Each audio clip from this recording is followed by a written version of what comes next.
Poetry readings by G.M. Danielson.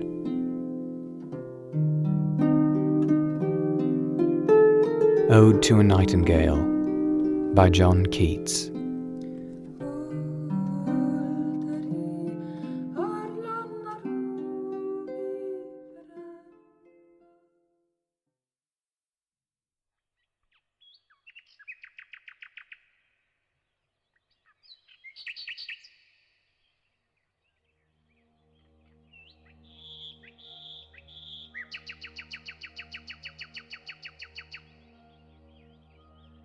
My heart aches, and a drowsy numbness pains my sense, as though of hemlock I had drunk, or emptied some dull opiate to the drains 1 minute past, and lethe-words had sunk. 'Tis not through envy of thy happy lot, but being too happy in thine happiness, that thou, light-winged dryad of the trees, in some melodious plot of beech and green and shadows numberless, sing'st of summer and full-throated ease.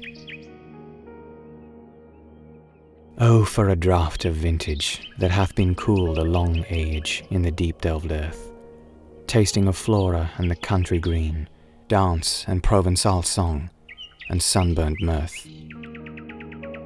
Oh, for a beaker of the warm south, full of the true, the blushful hippocrene, with beaded bubbles winking at the brim and purple-stained mouth, that I might drink and leave the world unseen, and with thee fade away into the forest dim. Fade far away, dissolve, and quite forget what thou amongst the leaves hast never known. The weariness, the fever and the fret here, where men sit and hear each other groan, where palsy shakes a few sad last grey hairs, where youth grows pale and spectre thin and dies, where but to think is to be full of sorrow and leaden-eyed despairs, where beauty cannot keep her lustrous eyes, or new love pine at them beyond tomorrow. Away, away, for I will fly to thee, not charioted by Bacchus and his pards, but on the viewless wings of poesy, through the dull brain perplexes and retards. Already with thee. Tender is the night, and haply the queen moon is on her throne, clustered round by all her starry fays. But here there is no light, save what from heaven is with the breezes blown through verdurous glooms and winding mossy ways.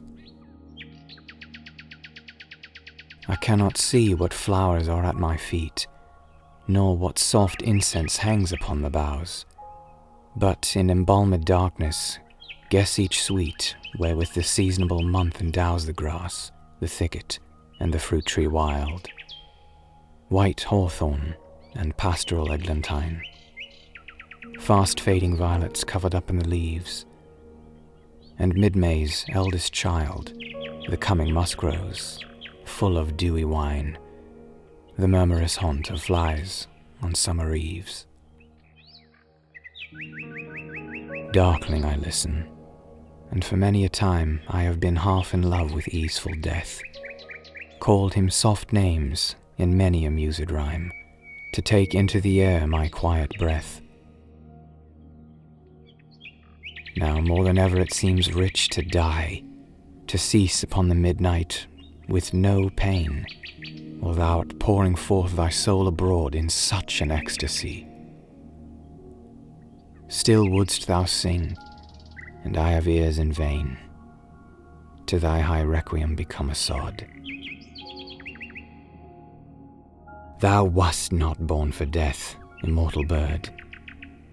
No hungry generations tread thee down.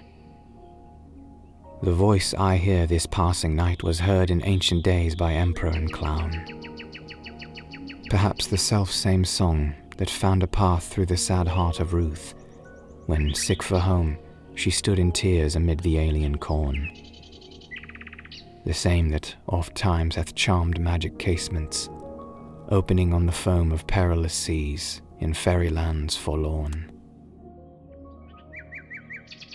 Forlorn, The very word is like a bell to toll me back from thee to my sole self. Adieu! The fancy cannot cheat so well as she is fain to do, deceiving elf. Adieu! Adieu! Thy plaintive anthem fades past the near meadows, over the still stream, up the hillside. And now 'tis buried deep in the next valley glades. Was it a vision or a waking dream? Fled is that music. Do I wake or sleep?